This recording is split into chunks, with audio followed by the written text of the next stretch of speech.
નમસ્કાર દર્શક મિત્રો, બોટાદ દસ્તક ન્યૂઝમાં આપનું હાર્દિક સ્વાગત છે। હું છું એલડી મકવાણા। આપ જોઈ રહ્યા છો બોટાદ દસ્તક ન્યૂઝ। હવે પછીના સમાચાર વિગતવાર। દલિતો સવર્ણો વચ્ચે રસ્તાને લઈને હિંસક અથડામણ, અનેક દલિતો ઘાયલ। ગામના રસ્તાને લઈને દલિતો સવર્ણો વચ્ચે હિંસક માથાકૂટ થઈ। સવર્ણો અને દલિતો સામસામે આવી ગયા। મારામારીમાં અનેક દલિતો ઘાયલ થયા।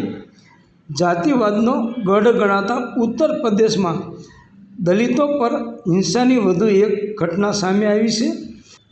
અહીંના ચંદોલીના મુસ્તફાપુર ગામમાં દલિતો સવર્ણો વચ્ચેનો વિવાદ હિંસક અથડામણમાં ફેરવાઈ ગયો, જેમાં દલિત સમાજના અડધા ડઝનથી વધુ લોકો ઘાયલ થયા છે। પરિસ્થિતિને કાબૂમાં લેવા માટે ગામમાં પોલીસની ટુકડીઓ તૈનાત કરવામાં આવી છે।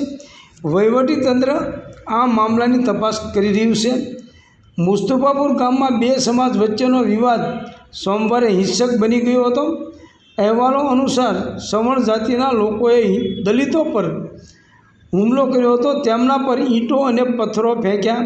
આ હિંસક અથડામણમાં દલિત સમાજના અડધો ડઝનથી વધુ સભ્યો ઘાયલ થયા। સ્થાનિકોના જણાવ્યા મુજબ દલિતોના ઘર તરફ જતા રસ્તા પર સવર્ણ જાતિના લોકોએ દબાણ કર્યું હતું, જેને લઈને વિવાદ શરૂ થયો હતો, જેનો દલિત સમાજે વિરોધ કર્યો હતો। આનાથી ગુસ્સે થઈને સવર્ણોએ પહેલાં મારામારી કરી અને પછી ઈંટો અને પથ્થરોથી હુમલો કર્યો। આ હિંસાની ઘટના બાદ ગામમાં તણાવ ફેલાયો હતો। પરિસ્થિતિને કાબૂમાં લેવા માટે પોલીસે ભારે પોલીસ દળ તૈનાત કર્યું છે। પરિસ્થિતિ વધુ વણસે નહીં તે માટે પોલીસે ગામમાં પેટ્રોલિંગ વધારી દીધું છે। ઘાયલ દલિતોના પરિવારોએ ઘટનાનું વર્ણન કરતાં દુઃખ અને ગુસ્સો વ્યક્ત કર્યો।